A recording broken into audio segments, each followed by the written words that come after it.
Incipio Feather case for the iPhone 4. Got this in a couple days ago. Been using it now and I really like it. There's one small thing I wish they would improve on, but overall it's a great little case for the iPhone.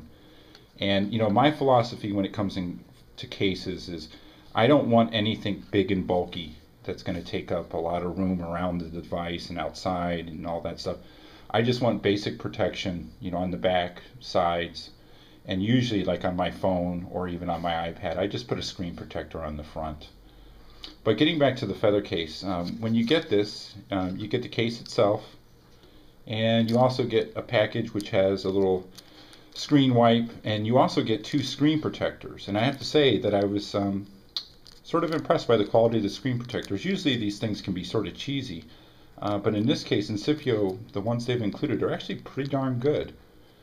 So I give them a lot of credit there, and I'm sure most of the other case manufacturers include those also, but in this case, just wanted to point out that you do get two of those with it.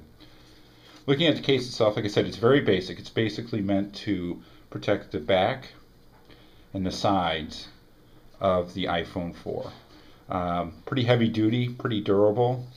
The material is like an anti-slip, but it's not too grippy, but just enough when you're holding the phone that it works out really well. And I think I noticed this on my first case that I got, and it's the one I had before. It was the only one that was available when I purchased the phone.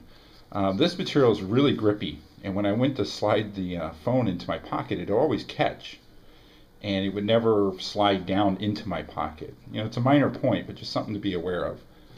But anyways, you don't run into that with this case. Like I said, it's got a slight grip to it, but other than that, it's worked out really well.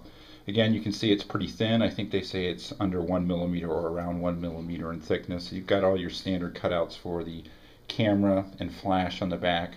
You've got a notched cutout here on the side for all of your volume controls. And on the top is open also. So and the bottom is open also. And this will not work with the standard dock. But I'll tell you something. Here's a little secret that I've been doing actually now since I had my 3G and 3GSs. I use the universal dock, but I just never put an adapter into it. And so that way, generally with these style cases, I can still use the dock. It just doesn't have that form-fitting layout around the base of the phone. And honestly, like I said, I've been doing it with my 3G, my 3GS, and now with the 4, and it's never been an issue. So if you haven't tried that, you might want to, you know, give it a shot. Some people obviously will just plug the phone in via the cable itself if you don't have the dock, and that works fine too with this case. So as far as it actually going on here, let me see if I can do this one-handed. Pretty simple. It just snaps in. Just slot your phone in, snap it down, make sure it's down on both sides, and boom, there you go. Like I said, I really like this case. The only issue, and again, this is sort of your personal preference, and this is again mine, is that it does expose the bottom and top, which is fine by me.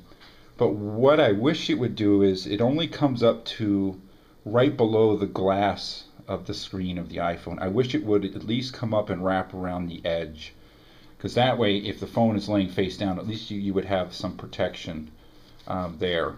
But then again, if you've got the included screen protectors on,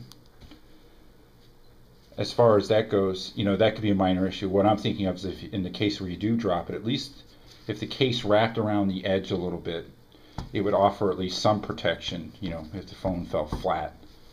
But again, I would say, you know, if I had to give this a score, so to speak, I would probably give it a 8 out of 10 based on that. Other than that one issue, and again, I'm sort of torn because I wish it had it, but overall, this is just an awesome case. So I'm not going to complain too much about that, but I want to make sure you're aware of it. So there you go. That's the Incipio Feather. Oh, before I wrap up, I guess I should compare it, just so you guys can see. I think I showed you this already. That was the original case. I also bought the bumper. Well, actually, I pre-ordered the bumper, but when I picked up the phone in the store, they were all sold out. So the bumper actually shipped afterward. And you know, the bumper is okay for protecting the sides of the phone, and if you have the reception issue, it definitely helps there. But it doesn't protect the back of the phone at all. And you know, so just keep that in mind. It just depends on your personal preference.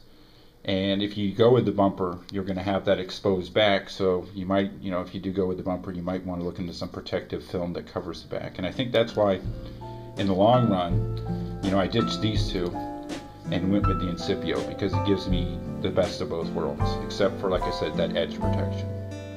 So I'll go ahead and wrap up. Just a quick little review of the Incipio Feather. Check it out, and I will talk to you later.